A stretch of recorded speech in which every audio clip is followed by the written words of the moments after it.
Hi friends, welcome to వేణి ఇంటి రుచులు. ఈ వీడియో కనుక మీకు నచ్చినట్లయితే లైక్ చేసి, షేర్ చేసి, సబ్స్క్రైబ్ చేయండి. సబ్స్క్రైబ్ చేసిన తర్వాత బెల్ ఐకాన్ ప్రెస్ చేస్తే ఫర్దర్ నోటిఫికేషన్స్ మీకు వస్తాయి. ఈ వీడియోలో మనం స్ప్రౌట్స్ కర్రీ ఎలా తయారు చేసుకోవాలో నేర్చుకుందాం. ముందుగా బాండి పెట్టుకుని ఆయిల్ పోసి వేడెక్కనివ్వాలి.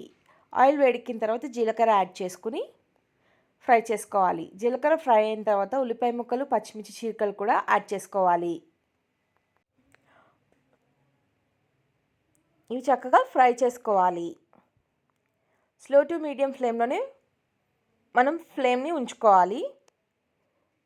ఇలా మొలకెత్తిన స్ప్రౌట్స్ని 2 విజిల్స్ ఆవిరి పైన ఉడికించుకుని పక్కన పెట్టుకోవాలి. ఇప్పుడు అల్లం వెల్లుల్లి పేస్ట్ వేసుకుని పచ్చివాసన పోయేంత వరకు ఫ్రై చేసుకోవాలి.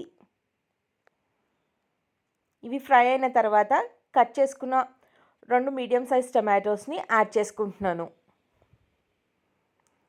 ఇవి ఒకసారి మిక్స్ చేసుకుని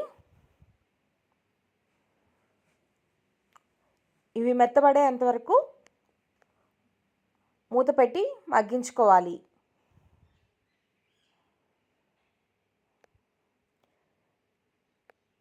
ఇలా పక్కకి ఆయిల్ తేలుతుంది కదా, అలా వచ్చేంత వరకు ఫ్రై చేసుకుందాం.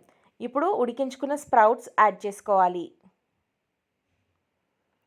ఆవిరి పైన ఉడికించి పక్కన పెట్టుకున్నాం కదా, ఆ స్ప్రౌట్స్ అన్నీ యాడ్ చేసుకుని బాగా మిక్స్ చేసుకోవాలి. మిక్స్ చేసుకున్న తర్వాత 1/2 టీ స్పూన్ పసుపు, 1/2 టీ స్పూన్ ధనియాల పొడి,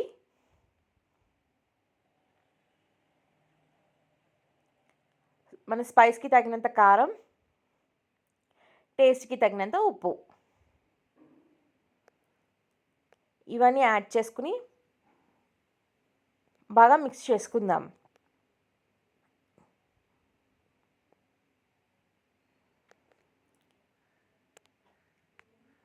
ఇలా మిక్స్ చేసుకున్న తర్వాత తగినన్ని వాటర్ పోసుకోవాలి. ఎక్కువ వాటర్ పట్టవు, కొద్దిగానే పడతాయి.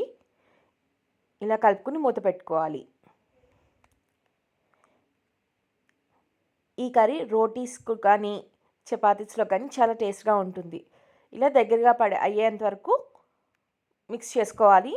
స్టవ్ ఆఫ్ చేసేసుకోవాలి. ఇప్పుడు కట్ చేసుకున్న కొత్తిమీర చల్లుకోవాలి. స్టవ్ ఆఫ్ చేసేసుకున్నాం కదా, ఇప్పుడు సర్వింగ్ బౌల్లోకి తీసుకుందాం. ఎంతో టేస్టీ అండ్ ఎమ్మీ అయిన స్ప్రౌట్స్ కర్రీ రెడీ. ఈ వీడియో కనుక మీకు నచ్చినట్లయితే లైక్ చేయడం మాత్రం మర్చిపోకండి. Thank you for watching.